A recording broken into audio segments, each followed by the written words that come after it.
ඕ ඉතින් අර කවුද නැත්තම් තැඹිලි කැපුවා වගේ වෙනවනේ. තැඹිලි අර නැට්ටේ උඩින් ගැට ගහලා යටින් කැපුවලු මොකද වෙන්නේ නේද? වැටෙනවා. තැඹිලි ටික බීමනේ.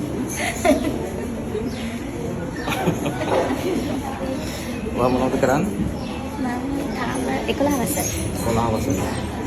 ඒ දෙවිවලම නෑ. කැලණිය. කලණිය. අපි කලණියට එනවනේ. කැලණියට? ඕ. කැලණියටත් අපි යනවා. අද කාත් එක්කද ආවේ? අම්මයි තාත්තයි නංගි මල්ලි එක. හරි අම්මයි තාත්තයි හරි නංගි මල්ලි.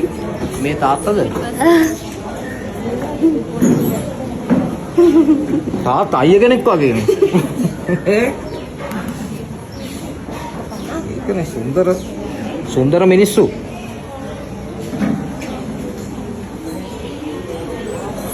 අදවත් ලස්සන අය සිතුවිලි එක වගේ අය එක පවුලක් වෙලා ඉපදිලා එහෙම තමයි මේ කොණ්ඩේ දෙනවා. තවත් මේ වගේම දරුවෙක්ගේ හිසකෙස් නැති දරුවෙක්ගේ කොණ්ඩේකට යනවා. ඒ අය විඳින පීඩාව එයාත් එක්ක කතා කරාම මේ අපිට දැනෙනවා.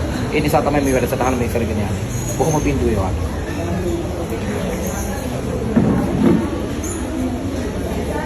අපන්නද?